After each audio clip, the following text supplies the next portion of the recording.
we're just going to go over the questions really quick.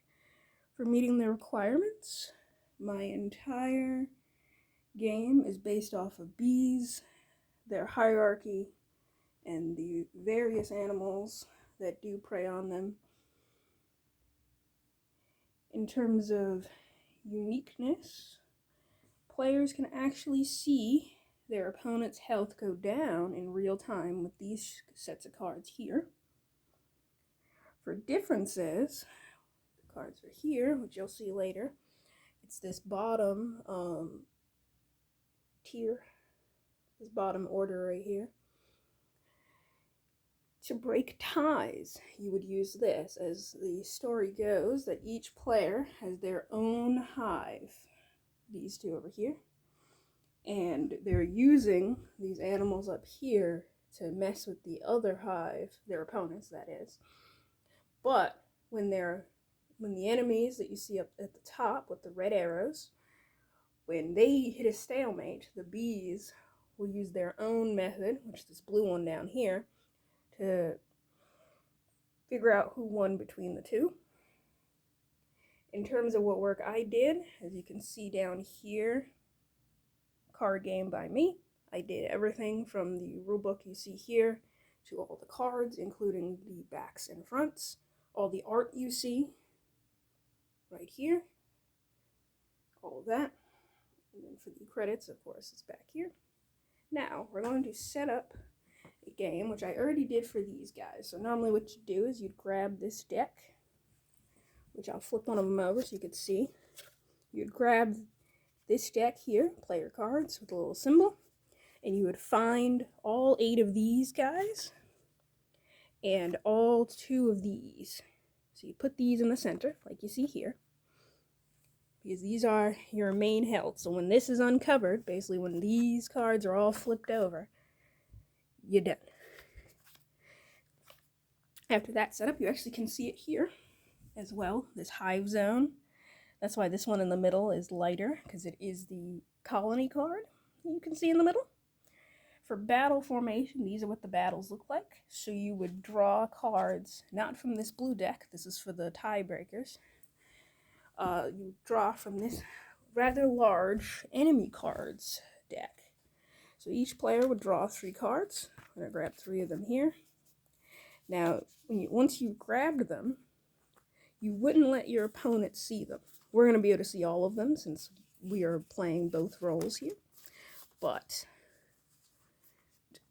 right here, see these cards right here, you would be able to choose which order. And while it doesn't seem like it would do as much, with these cards here, right, for example, this coyote and the skunk, if we go back to this, you can see the skunk beats the bear, whereas the coyote beats the fox. So if you would place them, let's say, like this, versus like this, that could be the difference between winning that round and losing.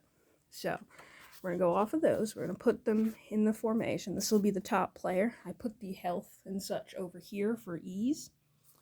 So we'll put player 1 is up here.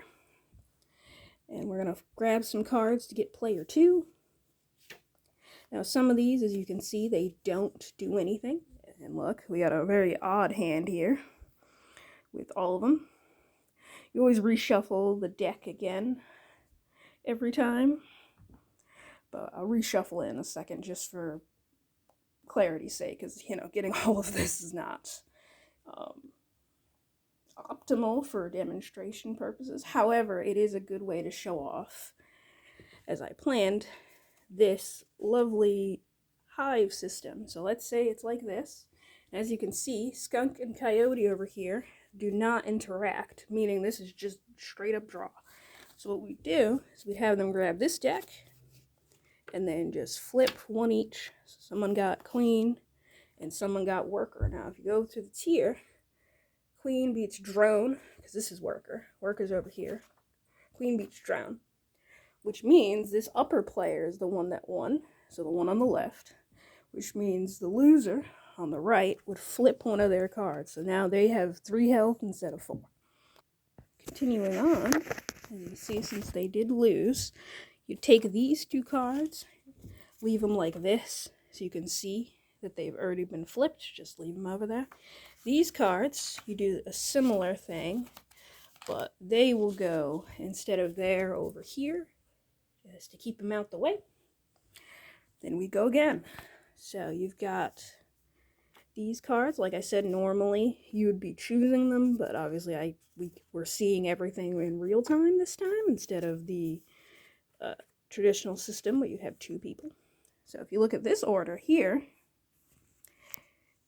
and you look at this, the fox beats the skunk, and the bear and the fox don't interact, and the coyote and the skunk don't interact, meaning this upper player, they manage to win this round again. Granted, they didn't need the hierarchy system, so you'd flip this card, do the same, go a little faster, of course, because, you know. You got these ones here. Now, you can do them in the regular order. I'm doing them like this as a way of emulating the choice system where you're choosing it yourself. So this bottom player won. This one down here, they don't interact, and this one's the same. So now, player on the right finally gets to flip one of player 1's cards. Keep going. This over here. This is why the deck is so large. This enemy deck is 40, whereas the hive cards are 12 and the player cards are 10. But I made the deck rather large. This way you could keep going. If you needed to, you wouldn't have to stop and shuffle in the middle. Oh, there's another one. So, skunk beats bear, and these guys just cancel out. So, player 1 is losing one. These ones, put this back. They're all even now, see, as you could see.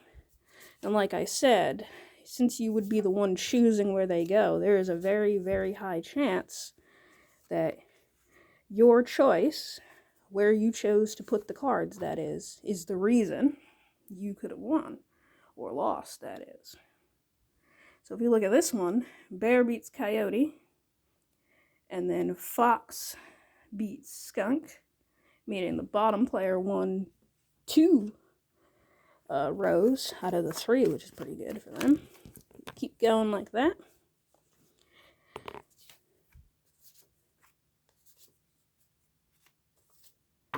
As I said, I'm putting them in seemingly random spots as a way to just emulate that. Bear and bear are the same. Bear and fox don't interact, but bear and coyote do. So the top player won. So now they're tied again. Tied again. So this round will be the final one. Maximum rounds using this system is 7, because it's 3 and 3. And then the final one, as you can see here. Now, if you start running out of cards, you would just grab the cards from the previous discard pile, which is why they're over here. You just grab them and then shuffle them back in. Get this final round underway. So if you got these ones and this. Oh, interesting. Boom. Okay. So, skunk to fox, bottom. Fox to skunk, top. Skunk to bear would win. So, the winner is the player on the right, because they still have 1 hive left.